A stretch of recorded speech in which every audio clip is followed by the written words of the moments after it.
How you doing? How you doing, ladies and gentlemen? Part two. Yes, part two of was Trump's shooting staged? I say yes, it was staged, but we're on part two. All right, this is the Common Sense Party podcast. I'm your host, the OTTL. Why? Common Sense Party podcast mission is to inform our listeners on topics that affect the everyday person. Rate, review, follow, subscribe. Tell a friend to tell a friend to tell a friend to tell a friend to rate, review, and follow, subscribe. Please give us 5 stars, give us 4 stars, give us 3 stars, give us 2 stars. You can even give us 1 star. So if you don't give us any stars, I'll just assume I'm doing it properly. We are available on all platforms. We're available on Spotify, Amazon Music, Samsung Podcast, Pandora, YouTube Music, formerly Google Podcast, TuneIn, and Apple. Yes, we are on Apple Podcasts. You can contact us at the Common Sense Party Pod at gmail.com. We're available on Instagram, Facebook, X, formerly Twitter, and TikTok. You can support. Yes, you can support via Cash App or Zelle. The information is on the About page of our podcast. Yes, I'm going to pick up from where we left off. How Maga is blaming Biden for a lone wolf shooter who is a registered Republican, and he tried to kill Donald Trump. We at the Common Sense Party podcast, Cartoon Rewind podcast, and the Ninjas of Another Color podcast do not condone political violence, but in my opinion, this looks staged. So let's check this out.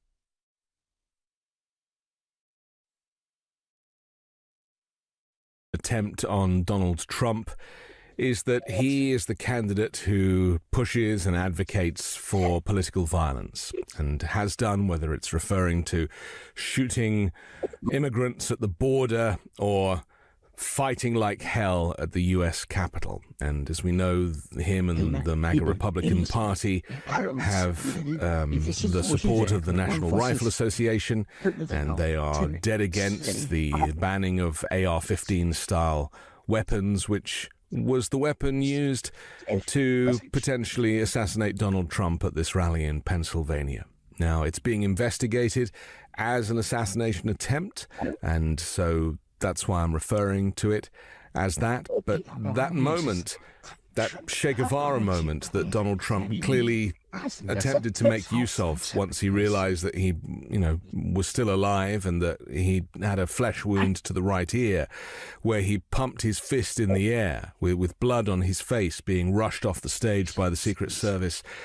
These images are history-making and undoubtedly will have an effect on the election in November. And even Donald Trump's son, Eric, was the first to post that image on social media with the caption, "This is the fighter that America needs." Nope, he's not. It's a very sad day because political violence on any level should not be happening. But of course, we live in a country where people are armed and where people claim that they have a right to own weapons. They interpret the Constitution to mean a full array of weapons of war, and some of them, as we've seen, may choose to use them. We now know that it was an AR-15 style weapon. We know that this shooter was up on a rooftop, actually outside the kind of fairground where the rally was, and was able to kind of shoot at long range towards Donald Trump. It's kind of uncertain whether or not it was a bullet that kind of brushed his ear or whether it was the glass from the teleprompter shattering. We'll probably find out in time. But Donald Trump has actually posted on Truth Social. We assume it's Donald Trump. It's quite well written. He writes, "I want to thank the United States Secret Service and all of law enforcement for their rapid response on the shooting that just took place in Butler, Pennsylvania. Most importantly, I wanted to extend my condolences to the family of the person at the rally who was killed, and also to the family of another person that was badly injured. It is incredible that such an act can take place in our country. Nothing is known at this time about the shooter, who is now dead. I was shot with a bullet that pierced the upper part of my right ear. I knew immediately that something was wrong, in that I heard a whizzing sound, shots, and immediately felt the bullet ripping through the skin. Much bleeding took place, so I realized then what was happening. God bless America. Interesting use of language and use of words from the former president. And clearly he will be using this moment, these images, and this very dramatic story to fundraise and to electioneer and to claim that this is the Democrats. And tragically, that horrific rhetoric has already started to be posted from people such as J.D. Vance, who is a likely vice presidential candidate for Donald Trump. He posted, "Today is not just some isolated incident. The central premise of the Biden campaign is that President Donald Trump is an authoritarian fascist who must be stopped at all costs." That rhetoric led directly to President Trump's attempted assassination. I mean, that is simply not true. It's true that he is an authoritarian fascist, and we should not dial that back whatsoever.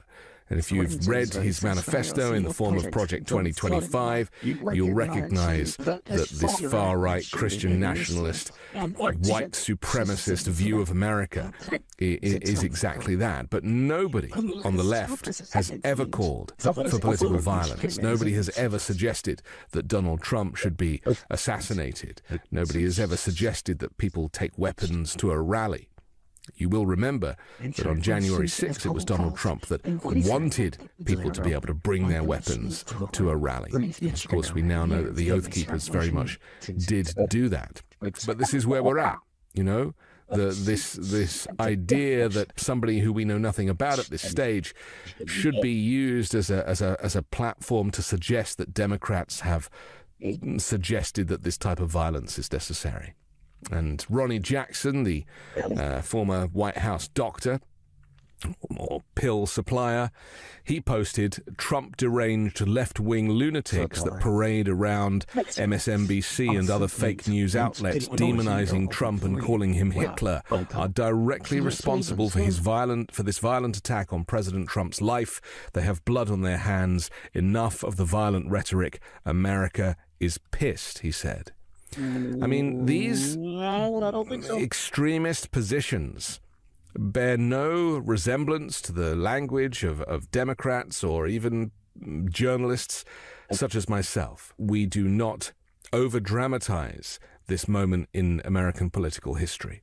And as tragic as this event was, we now know that not just the one person who died in the crowd, but two others are critically ill now in hospital, injured from the shrapnel or the bullets flying in the air. I mean, this guy fired off a lot of bullets from this AR-15 at long range. And so, it's any wonder that more people were not killed. But more disgraceful and sickening tweets from a sitting Republican member of Congress, this time Mike Collins of Georgia. He posted simply, "Joe Biden sent the orders." Joe Biden, incidentally, has spoken to the nation and has condemned all political violence. He's also tried to contact Donald Trump directly to offer his support and condolences. He's also cancelled all of his political campaigning and TV ads and the like. That is what a civil leader does. That is the important part of being a civilized political figure, not to incite violence as Donald Trump has done. And there is a certain irony with the fact that it was Donald Trump that was targeted, considering that he is the one that advocates for political violence. And so this is where we're at now. This day that will be remembered. Donald Trump will certainly remember this day. He'll certainly use this day for fundraising. Of course he will. And what we've seen is Republicans come out and use very explicit language, blaming Democrats, blaming the rhetoric of Trump being an extremist. Trump is an extremist. That does not change. I want to make that point that, Donald Trump's former presidency and future presidency, if he was to win, would be devastating to human rights and women's rights and the democratic values of America. And yet, Nancy Pelosi posted, as one whose family has been the victim of political violence, I know firsthand that political violence of any kind has no place in our society. I thank God that former President Trump is safe. As we learn more details about this horrifying incident, let us pray that all those in attendance at the former president's rally today are unharmed. She posted that at 4:30 in the afternoon, probably before the news that one had died. And so, this is a Democrat. This is a former speaker. This is somebody whose own husband, Paul Pelosi, was attacked by a Trump supporter with a hammer inside his own home. This is the reality of the political division in the U.S. right now.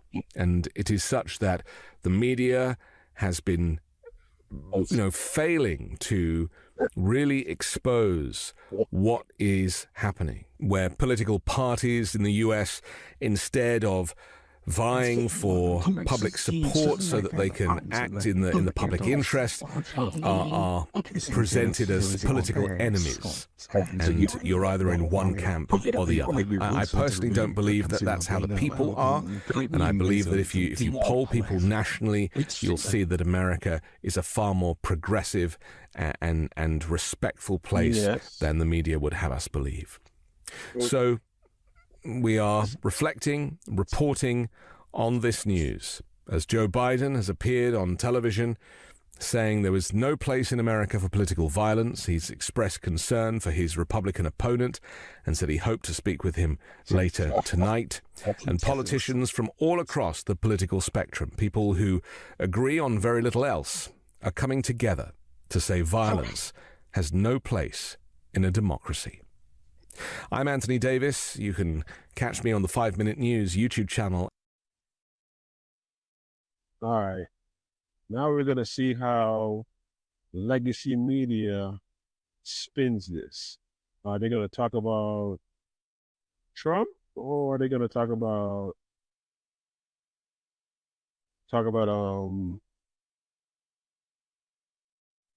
how Biden needs to drop out? All right, so we're going to have some more.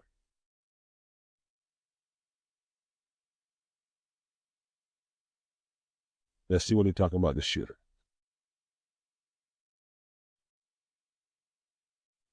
Rhetoric has gotten so heated. There are accusations and, comments about the fact that electing somebody would be the end of democracy as we know it, that kind of thing.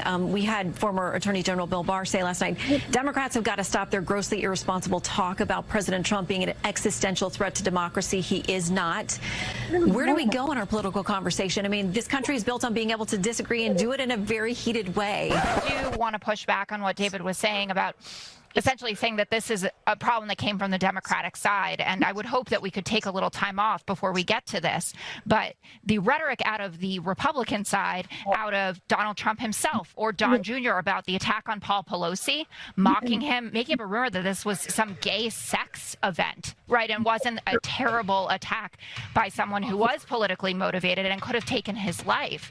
That is the genesis of this. This goes back to 2016. In the wake of yesterday's abhorrent assassination attempt of former President Trump, there has been, as you can imagine, a variety of responses. Most notably, there has been unanimous condemnation amongst the Democratic Party, spearheaded by the President himself. I spoke with Donald Trump. I'm sincerely grateful that he's doing well and recovering, and we had a short but good conversation.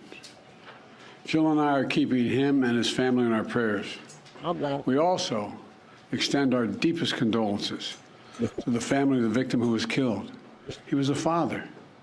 He was protecting his family from the bullets that were being fired. He lost his life. God love him.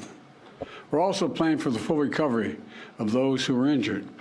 And we're grateful to the Secret Service agents and other law enforcement agencies and individuals who risked their lives. There is no place in America for this kind of violence, or any violence for that matter. However, as one can also come to expect in a country so divided, an insatiable amount of conspiracy theories and unsubstantiated claims have been given a platform, mostly on X, thanks to Elon Musk's Hill site, be mainstreamed. And I mean, it's one thing, right, for Republicans to find a way to blame this on Biden somehow, but how they're able to take a shooting committed by a white Republican male and make it about DEI is just next level verbal gymnastics. Said something about how we all love our country, and I think it's generally true. Most Americans do love their country. One thing that I have found upsetting, if I can editorialize for 1 second, is the degree to which so many Americans claim to love their country but hate their fellow Americans. And I'm not talking about Republicans or Democrats. I see it everywhere, and I'm wondering if that's something that concerns you too. It does. That's what I said. The greatest threat to our nation right now is that we're horribly divided. But again, in general, we share the same goals. So, why are we so divided? Well, there are political figures, there are political groups. I would argue that's what identity politics is about. That's what critical race theory is about. So there are people who are purposely trying to divide us for political advantage. Resist it. Don't let them get away with it. And again, start talking to each other. That's part of the problem. Getting back to the rhetoric, right, because it's an important subject. Those of us understanding the danger posed with inflammatory rhetoric who condemned the attack on Paul Pelosi and the insurrection at the Capitol consistently warned of how such rhetoric often begets violence. However, while I've yet to see the alleged violent rhetoric that has seemingly emerged from the left leading to this ghastly event, as many MAGA Republicans have alluded to, I'm really disgusted because here's why. Just earlier today on a fundraising phone call, and I'll quote, I want to make sure I get it right. Joe Biden told his donors that it's time to put Trump in a bullseye. Well, guess what? That is exactly what someone did today with their rifle as they attempted to assassinate President Trump. They did exactly what Joe Biden said. Well, Joe Biden broke America's pledge to never leave a man behind. Nancy Pelosi is sneaking the Green New Deal into the $3.5 trillion budget. And in 2022, I'm going to blow away the Democrat socialist agenda.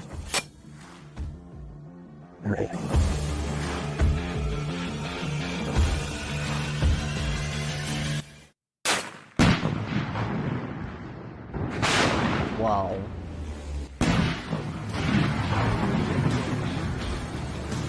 Thankfully, Jessica Tarlov chose the perfect time to return to the Fox News airwaves to make this very point, and how, despite what the MAGA contingent are claiming, violent rhetoric is not bipartisan. Border, it's focusing on crime. The themes of his campaign. Yeah. Which, that totally makes sense to me, but I do want to push back on what David was saying about essentially saying that this is a problem that came from the Democratic side. And I would hope that we could take a little time off before we get to this. But the rhetoric out of the Republican side, out of Donald Trump himself or Don Jr. about the attack on Paul Pelosi, mocking him, making a rumor that this was some gay sex event, right? And wasn't a terrible attack by someone who was politically motivated and could have taken his life. That is the genesis of this. This goes back to 2016. Well, you can chicken and egg to America. Do you think that this is a bit of a wake-up call, that rhetoric has gotten so heated? There are accusations and, comments about the fact that electing somebody would be the end of democracy as we know it, that kind of thing. We had former Attorney General Bill Barr say last night, Democrats have got to stop their grossly irresponsible talk about President Trump being an existential threat to democracy. He is not. Where do we go in our political conversation? I mean, this country is built on being able to disagree and do it in a very heated way. But what about this? Well, it is, but there is no place in politics in any way, shape, or form for this kind of violence, for these types of actions. It's a horrific act, and we certainly don't know all of the details, and we're going to have time for investigations on it. But right now, I think everybody in America needs to stop. They need to pause. They need to reflect on what is actually important for us in this political process going forward. And, fortunately, we are here in Milwaukee, and the show is going to take place. I think it's tremendously important for us as a country that the Republican Party is going to move forward. We are going to be strong. We are going to be resilient, and certainly President Trump is going to be strong and resilient. So let me speak candidly for a second, right, to those that have tweeted and messaged me asking for my opinion. As has been reiterated across the Midas Media Network, there is no excuse for violence of any kind, regardless of how one feels about someone's policies, difference of opinion, or rhetoric, right? But as I've also said, we must be honest and acknowledge, sadly, that shootings are a common method of conflict resolution within this very fragmented American society. Still, somehow there seems to be this numb response to the fact that an AR-15 was used, and a complete disregard for the ubiquity of gun violence itself. Right, we couldn't see them, but we could hear them. So we walked up, and probably 5 to 7 minutes of Trump speaking, I'm estimating here, I have no idea, but we noticed a guy crawling, bear crawling up the roof of the building beside us, 50 feet away from us. So we're standing there, we're pointing at the guy crawling up the roof. And he had a gun, right? He had a rifle. A rifle. We could clearly see him with a rifle, absolutely. We're pointing at him. The police are down there running around on the ground. We're like, hey, man, there's a guy on the roof with a rifle. And the police were like, huh, what? Like they didn't know what was going on. We're like, hey, right here on the roof. We can see him from right here. We see him. He's crawling.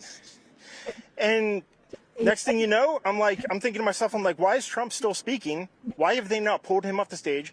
I'm standing there pointing at him for, 2-3 minutes. Secret Service is looking at us from the top of the barn. I'm pointing at that roof, just standing there like this. And next thing you know, 5 shots ring out. So, yeah, I'm relieved that the former president was not seriously harmed. But I would also ask those on the other side who are vehemently voicing their outrage to keep that same energy when a school shooting or mass shooting takes place in the country. Because, listen, if the Secret Service cannot protect a candidate for president from a maniac with a rifle, how in the hell can we expect a teacher to protect a classroom of kids? We must unite as one nation. We must unite as one nation to demonstrate who we are. So allow me to reiterate Jessica Tarlow's point again. All I've seen is a unified approach from the Democrats, even the most stringent anti-Trump representatives fully condemning this atrocious attack with their full chest. Unlike when a madman tried to kill Paul Pelosi and MAGA Republicans, well, they joked about it.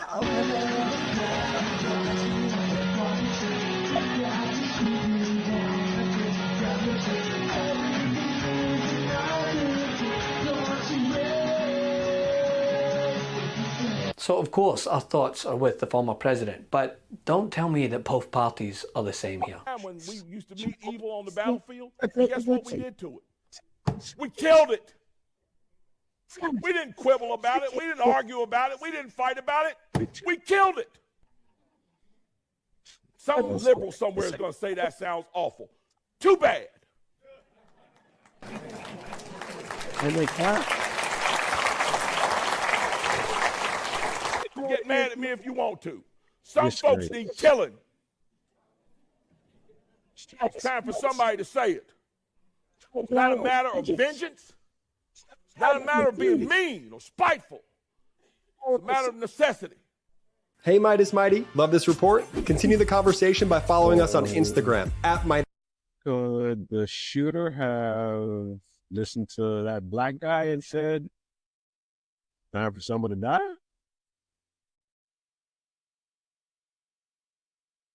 All right, let's go ahead and listen to our guy, Bo. Bo always has some good information. We support him. Let's go ahead and listen to Bo. Howdy there, Internet people. It's Bo again. So today we are going to talk about Pennsylvania and former President Trump. The events that appear to have transpired today. We will go over what is known and what has been said by people who were present. We're going to try to steer clear of the speculation that is certainly going to be rampant over the next 24 to 48 hours. Okay, so if you have not heard yet, it appears that an attempt was made on former President Trump while he was giving a speech in Pennsylvania. He was on stage speaking. There was a set of popping noises. The former president was on the ground, Secret Service covering him. There was a second distinct set of popping noises, which is most likely the response from Secret Service. The injury that is visible on the former president, on his ear, is consistent with a graze. That type of injury is normally something that is fixed up pretty quickly.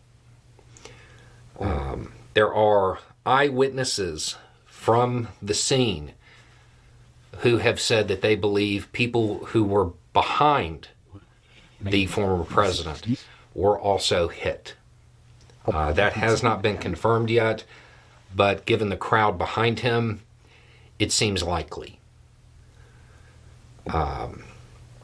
Now, there is reporting that says the suspect is in custody. Some of the Secret Service statements and transmissions were picked up live. I would be surprised if the suspect is still with us, based on some of the things that were said in the immediate aftermath of the response. Now, as far as a political response, politicians from across the country and the world have come out and condemned what is an apparent act of political violence.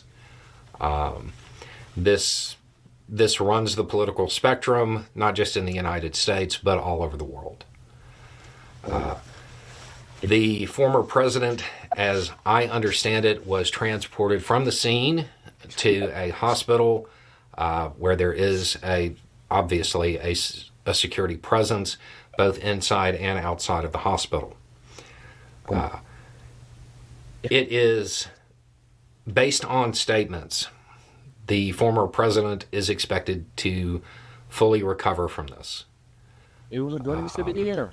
So that is what is known at time of filming. Undoubtedly, there is going to be more reporting. There's going to be a bunch of speculation about motive. There is a high probability that a lot of the eyewitness statements that have come out will be shown to be inaccurate, because that always occurs. I would wait until there is a solid amount of evidence and a review to really form opinions on what happened or speculate beyond what is immediately apparent. Again, it's going to be everywhere. So I would keep your guard up as far as bad information, because I would imagine a whole lot of it is about to come out. Anyway, it's just a thought. Y'all have a good day.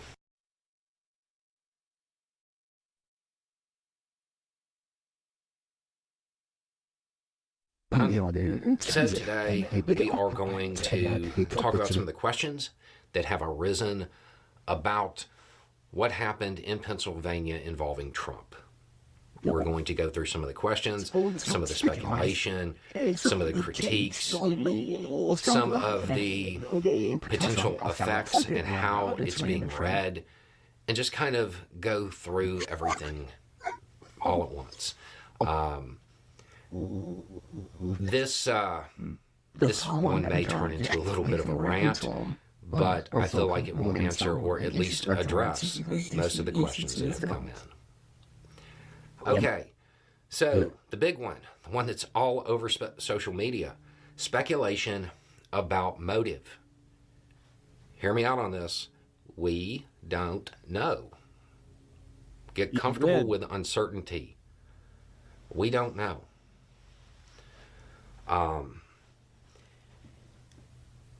You have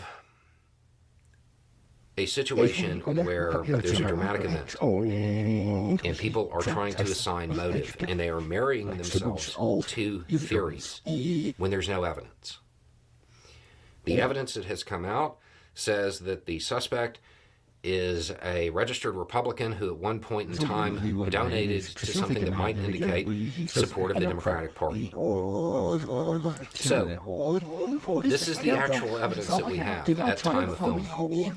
That could be used to suggest that he is a never-Trump Republican.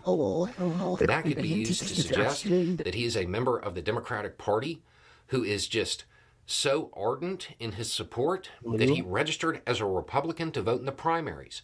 It could be used to suggest that he is far, far, far, far right and views Trump as a sellout. Could be any of those things.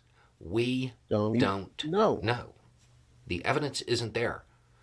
The other thing that's happening is the people who are making commentary about a potential motive, they're mostly political commentators, so they are looking for a political motive. We don't even have evidence to suggest that is true yet.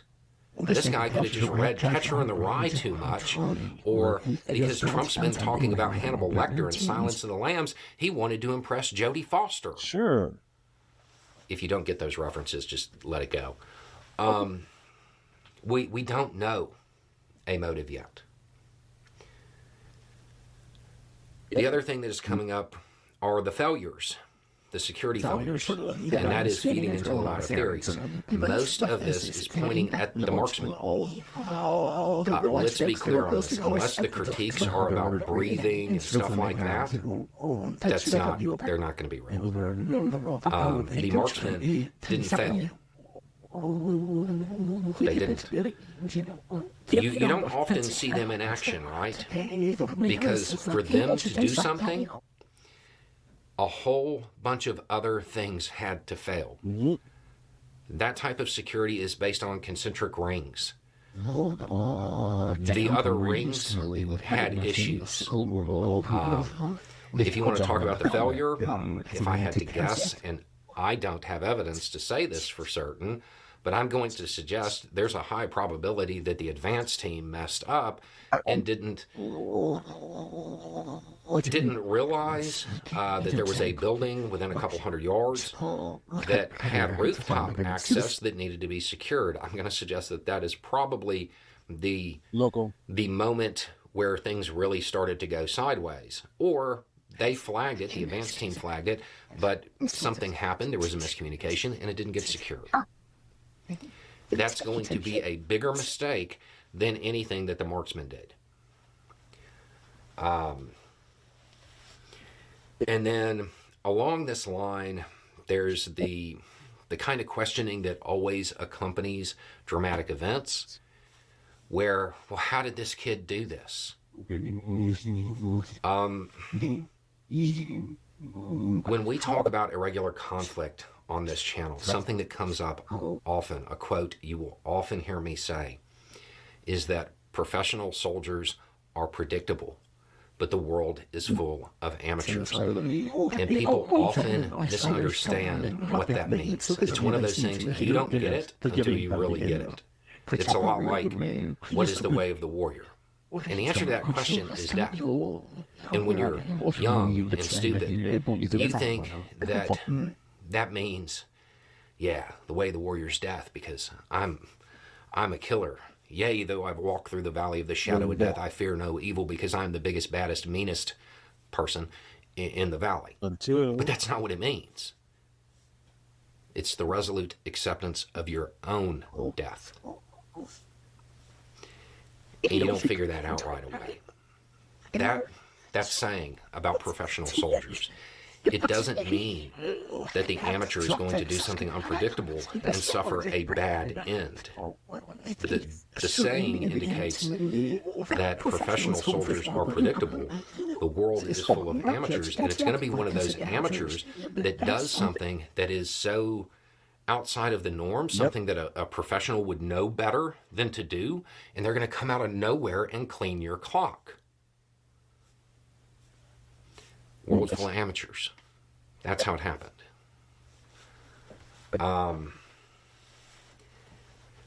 Now, one of the other things that has come up is how this is going to impact polling.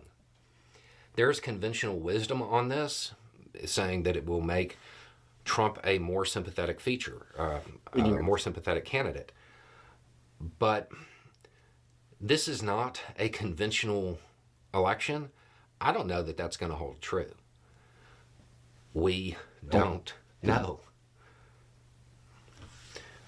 When you're talking about dramatic world events that carry a whole lot of significance, be comfortable with uncertainty.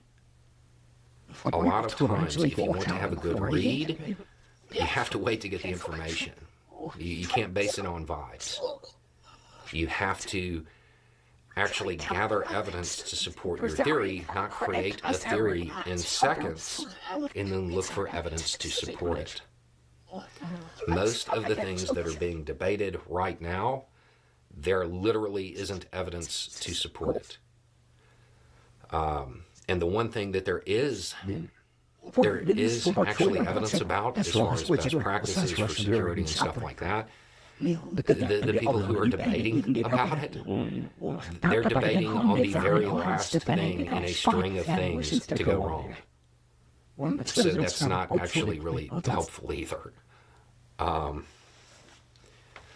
would wait.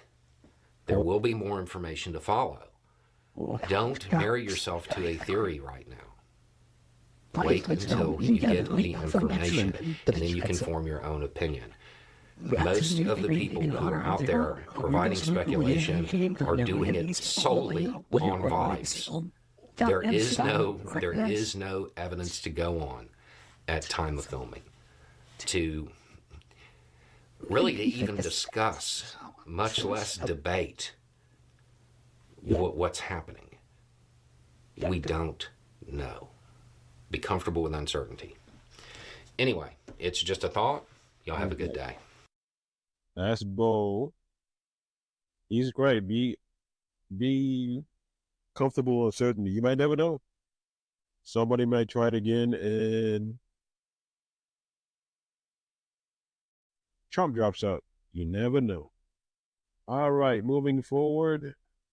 Bernie Sanders endorses Biden. What does that mean? Who knows? What does it mean? Ali, welcome to you. So a short time ago, Senator Bernie Sanders throwing his full support behind President Biden, despite their disagreements. How significant is this for the campaign?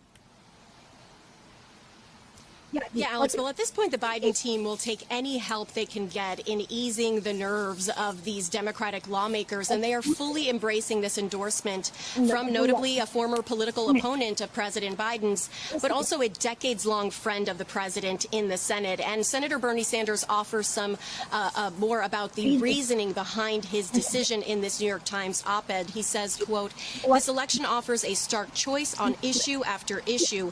If Mr. Biden and his supporters focus on these issues and refuse to be divided and distracted, the president will rally working families to his side in the industrial Midwest swing states and elsewhere and win the November election. And let me say this as emphatically as I can.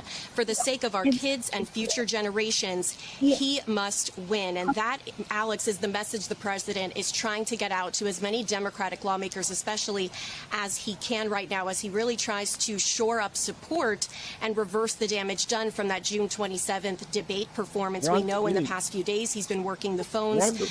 We know that is happening also today as he tries to talk to different groups, different caucuses in Congress, and reassure them that he is able to stay in this race and serve another 4 years in office. And of course, all of this is coming as we see this shift from the president in tone about how he is talking about his embattled candidacy. He was at a rally in Battleground, Michigan yesterday where we heard him address the press coverage of that poor debate performance, as well as some of the flubs he has made in recent days. He addressed those head on.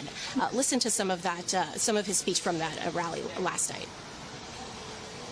They've been hammering me because I sometimes confuse names. I say that's Charlie instead of Bill. But guess what? Donald Trump has gotten a free pass.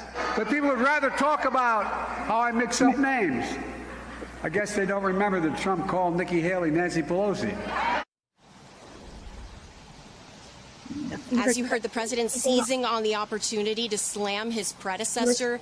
He also, at one point in that rally, listed the reasons he says that Trump is unfit to serve another term in the presidency. And notably, Alex, he also not only doubled down on his vow to stay in this race, he also offered a preview of what he would do in his first 100 days in office if he does win another term. But of course, all of this coming as so many Democrats are privately weighing whether to publicly call on him to step aside, and they're going to be watching his every move, his every word very closely over the coming days, Alex. They sure will, but right now he sure looks like he's in fighting form. Thank you very much.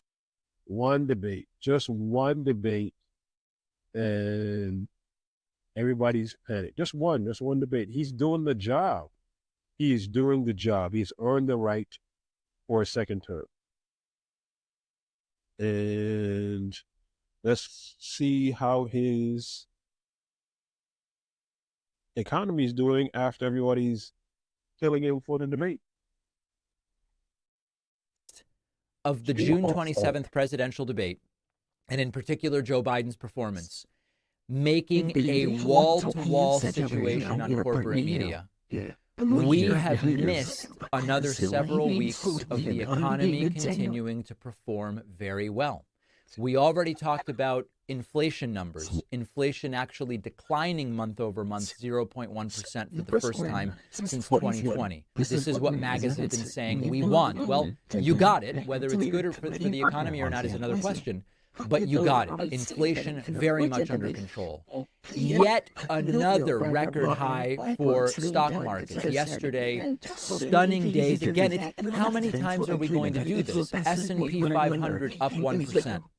The Dow up 1%, more than 400 points. The NASDAQ, or NASDAQ, as former President Trump calls it, up more than 1%. The Russell 2000 up 1%. Okay, yet another set of fresh highs for the stock market.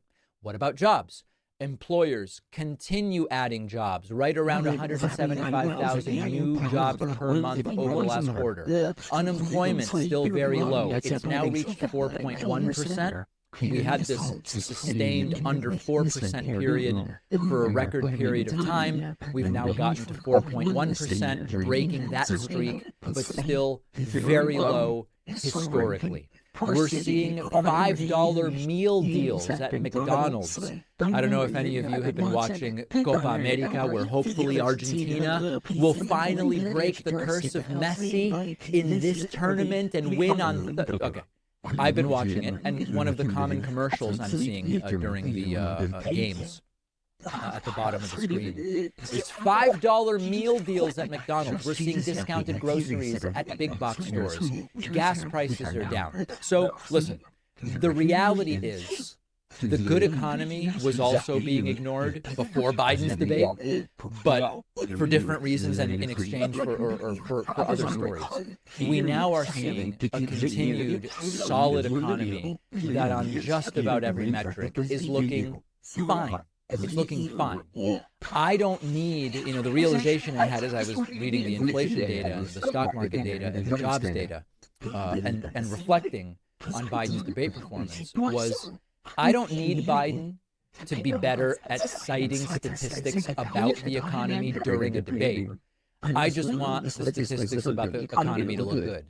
And this is the argument from those who believe that at the end of the day, the debate is not going to have this disastrous impact on President Biden's re-election chances. Now, later today, President Biden is going to be holding what they're calling, I'm not kidding about this, not a joke, folks, not a joke. They're calling it a big boy press conference, okay? Operation Big Boy. And the idea here is that Joe Biden is going to take questions from members of the press to show that he can think on his feet and he is cognitively up to the task of becoming president once again for 4 more years. I'm very interested in seeing how this goes. I will be live streaming it on YouTube, Twitch, and Facebook. I hope you will join me for that.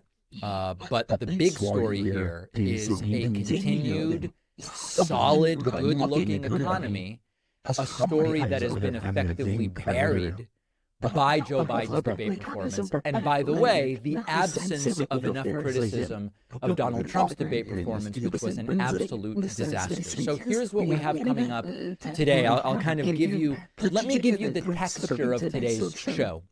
We're going to take a quick break. I then am going to go through the last 24 hours of conspiracy. Morning Joe now piling on to the conspiracy that former President Barack Obama is orchestrating the removal of President. Wow. Again, doing that shit again. But hey, just one bad debate. Just one bad debate. And now, this is after the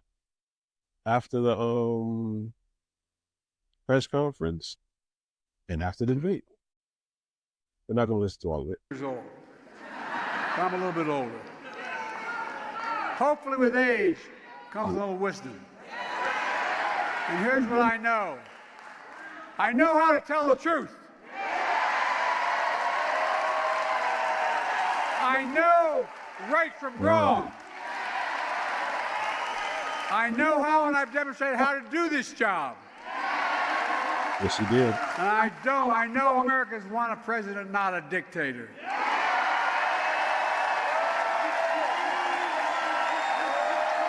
And I also know no self-respecting American president would ever be Putin's puppy like this guy is. That's what he is. You know, Americans want to protect their freedoms, not give them up. I know what America stands for. We stand for the proposition that all people are created equal and deserve an equal. We've never fully lived up to it. We've never walked away from it, though. And I'll be damned if I'm going to let Donald Trump walk this nation's front away from it. Folks, this race is about your family. It's about your freedom. It's about democracy. Are you with me? Are we going to stop Donald Trump? Let's get this done. Let's remember who we are. We are the United States of America, and there's nothing beyond our capacity when we do it together. That was Biden at his Michigan rally at what was easily the best night he's had in the last several weeks. And look, Biden has clearly had a bad few weeks, if not the worst few weeks he's had as a politician.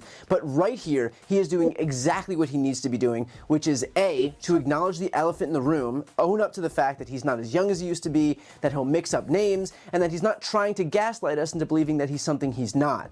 But with that acknowledgement comes the most important point, and that is B, that the choice here is binary. It is a choice between someone who, yes, may be old, but will be honest, will protect our rights, and will defend democracy, and someone who, by the way, is just as old, but has already promised to be a dictator, who has promised to terminate the Constitution, whose Project 2025 agenda would usher in the end of our democracy as we currently know it by vastly expanding the power of the presidency. Project 2025 is the single most dangerous platform in the history of this country, and to Biden's extreme credit, he made that abundantly clear. Trump Project 2025 will criminalize the shipping of abortion medication, anywhere to deny contraceptive covers, allow a ban nationwide. That's what Project 2025 is calling about. Project 2025 will deploy the Department of Justice to prosecute Trump's enemies. And that's a real deal. Trump's enemies. Trump himself calls his campaign a campaign, that's what he calls it, revenge and retribution. That's what he says.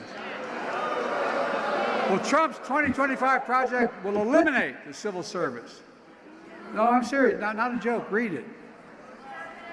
And he'll allow him to hire tens of thousands of civil servants that are running only because they support Trump. They have to take a loyalty oath to Trump beforehand. Folks, that's not the United States of America. Trump's 2025 project will cut Social Security and Medicare, rip away protections for pre-existing health conditions, will eliminate $35 a month cap on insulin, allowing drug companies to jack up the prices back up to $400 a month, stop Medicare from negotiating lower drug prices, And by the way, I got criticized for taking on Medicare. Taking on the drug companies, the pharma for that. Well, it's not damn right. It's all right. But by the way, you know what it did? When I won, it cut the federal budget by $160 billion.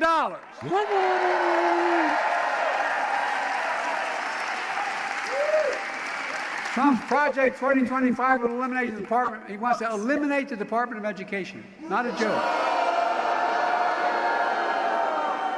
He wants to cut school lunch programs. I know this almost sounds like a joke, but it's real. He wants to eliminate Head Start for low-income children. His project will allow employers to stop paying overtime for hourly workers, but give the very wealthy another massive tax cut. The tax cut he's proposed is for $5 trillion over the next 10 years. Folks, Project 2025 is going to let him round up over 10 million people in America and put them in detention camps. You heard him say it. You heard him say what he wants to do. That's what he says he's going to do. Ripping them away from their homes, their schools, because Trump calls them animals who poison the blood of America. Look, folks, there's only one reason. Only some of Trump's plan 2020. It goes on for 900 pages. We've never seen anything like this. And it's not a joke. It's time for us to stop treating politics like entertainment and reality TV.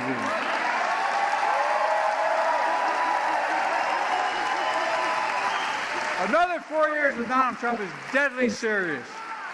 Deadly serious. His proposals are deadly serious. America needs to wake up and realize that Trump and his mega republic is what they're trying to do. We're going to join them, we're going to engage them, and we're going to stop them. And while this is the agenda that will be passed if Trump wins in November, which one might think would be an important point for a free press to consider, especially if we want to continue having a free press, instead, the media has effectively given Donald Trump a free pass. Yes, apparently, the horse race coverage was just too enticing for the media writ large, and so instead of focusing on the fact that the Republican nominee for president wants to consolidate power and severely limit reproductive rights and eliminate the Department of Education and deport 15 to 20 million people and end protections for vulnerable communities and wage war on LGBT and trans Americans, they're focusing on Biden's bad debate and doing 24-hour news coverage pontificating on what will happen next. And look, I don't know what will happen, and if something does change, I'll be the first to tell you. But whether it's Biden or Kamala or anyone else on the left, the fact remains that the Democrats will protect your rights, your freedoms, and your democracy, and Donald Trump will try to rip them away. Facts. He will do that, rip them away. So please, like I said, we need to go out and vote. We need to vote as quickly as possible. So, fast forward to today. Here is the current president of the United States talking to America. Fellow Americans, I want to speak to you tonight about the need for us to lower the temperature in our politics. And to remember, while we may disagree, we are not enemies. We're neighbors, we're friends, co-workers, citizens, and most importantly, we're fellow Americans. We must stand together. Yesterday's shooting at Donald Trump's rally in Pennsylvania calls on all of us to take a step back. Take stock of where we are, how we go forward from here. Thankfully, former Trump is not seriously injured. I spoke with him last night. I'm grateful. He's doing well, and Jill and I keep him and his family in our prayers. We also extend our deepest condolences to the family of the victims who was killed. Corey was a husband, a father, a volunteer firefighter, a hero, sheltering his family from those bullets. We should all hold his family and all those injured in our prayers. Earlier today, I spoke about an ongoing investigation. We do not know the motive of the shooter yet. We don't know his opinions or affiliations. We don't know whether he had help or support, or if he communicated with anyone else. Law enforcement professionals, as I speak, are investigating those questions. Tonight, I want to speak to what we do know. A former president was shot. An American citizen killed while simply exercising his freedom to support the candidate of his choosing. We cannot, we must not go down this road in America. We've traveled before throughout our history. Violence has never been the answer. Whether it's with members of Congress of both parties being targeted and shot, or a violent mob attacking the Capitol on January 6th, or a brutal attack on the spouse of former Speaker of the House, Nancy Pelosi, or information and intimidation on election officials, or the kidnapping plot against the sitting governor, or an attempted assassination on Donald Trump. There is no place in America for this kind of violence, or for any violence ever. Period. No exceptions. We can't allow this violence to be normalized. You know, the political record in this country has gotten very heated. It's time to cool it down. We all have a responsibility to do that. Yes, we have deeply felt strong disagreements. The stakes in this election are enormously high. I've said it many times that the choice in this election we make in this election is going to shape the future of America and the world for decades to come. I believe that with all my soul. I know that millions of my fellow Americans believe it as well. And some have a different view as to the direction our country should take. Disagreement is inevitable in American democracy. It's part of human nature. But politics must never be a literal battlefield, or God forbid, a killing field. I believe politics ought to be an arena for peaceful debate, to pursue justice, to make decisions guided by the Declaration of Independence and our Constitution. We stand for an America, not of extremism and fury, but of decency and grace. All of us now face the time of testing as the election approaches. And the higher the stakes, the more fervent the passions become. This places an added burden on each of us to ensure that no matter how strong our convictions, we must never descend into violence. The Republican convention will start tomorrow. I have no doubt they'll criticize my record and offer their own vision for this country. I'll be traveling this week making the case for our record and the vision, my vision of the country, our vision.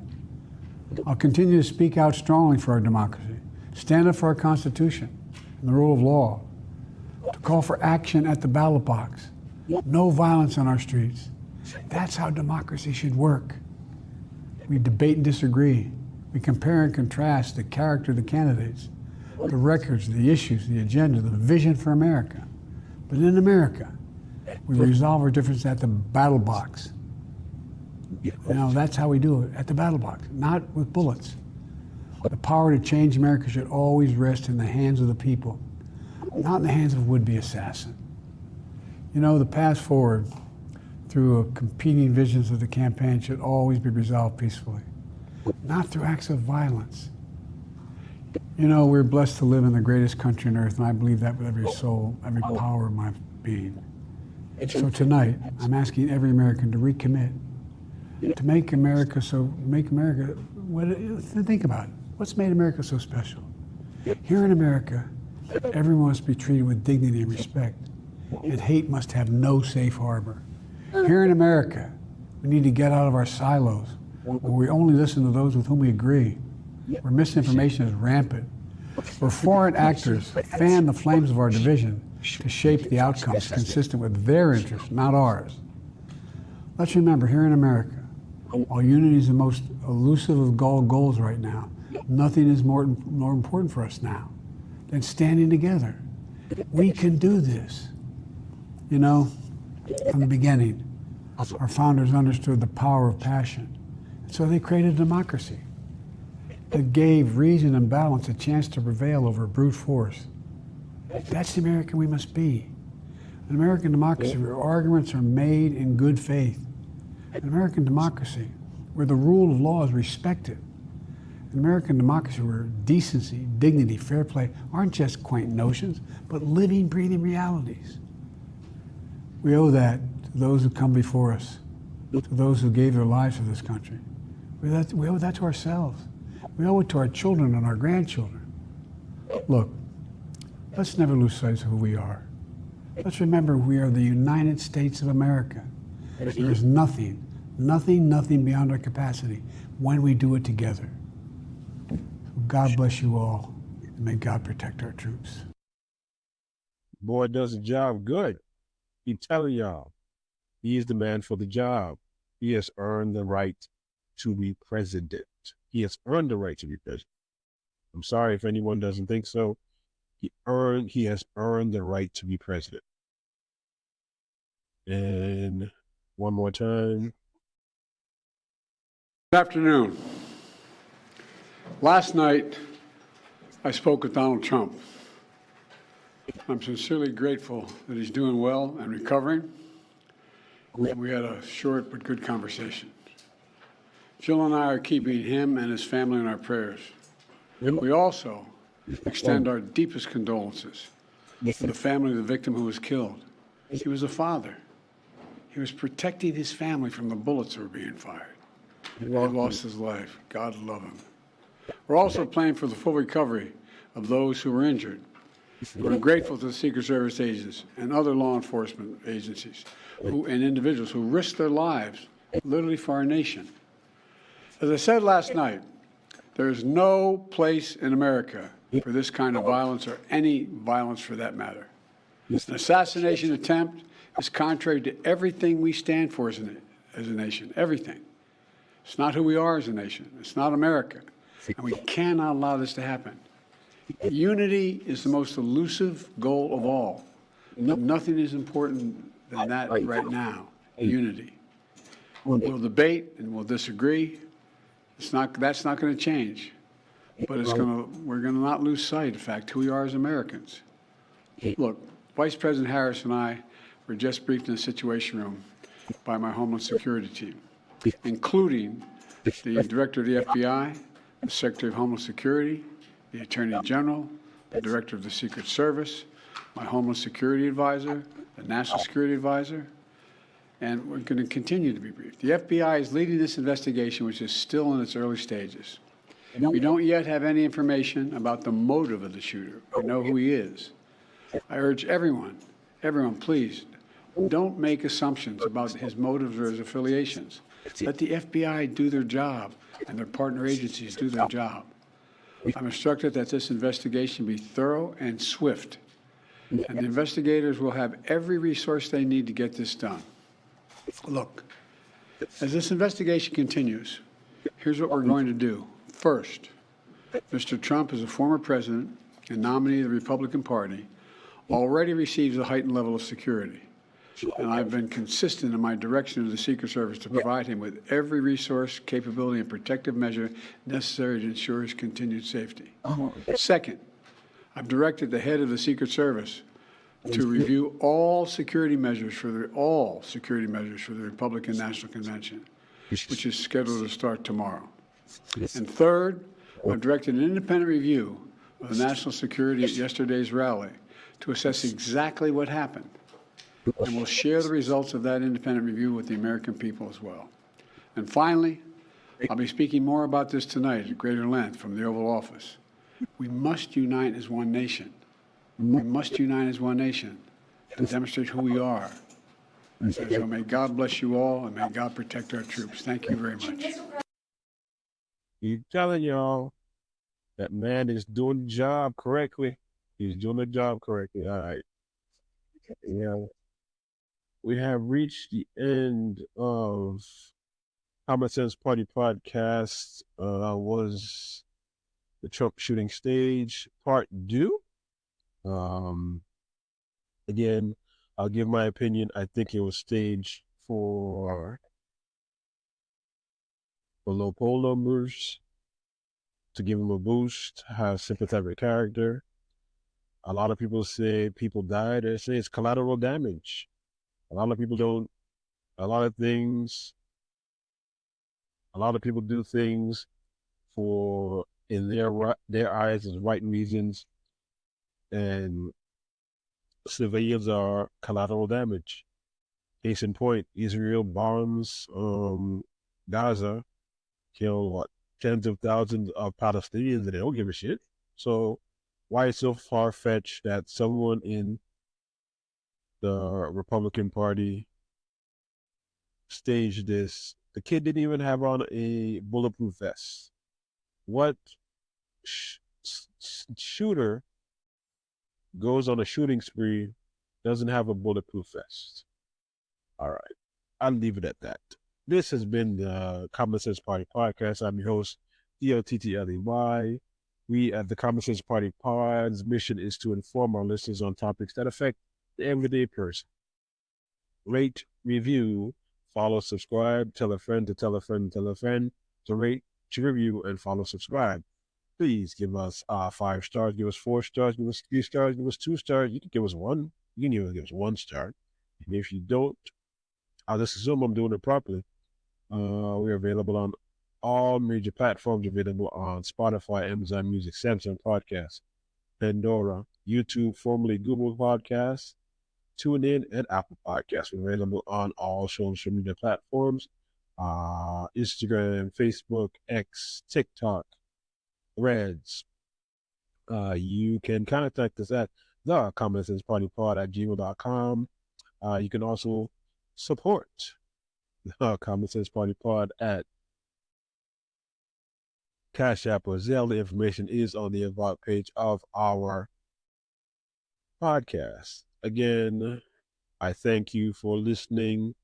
I thank you for giving us time and listen to our views. Also, please go out and vote. We will beat Trump, Project 2025, and the Republicans at the ballot box. That's the way to do it. No political violence. Have a good one.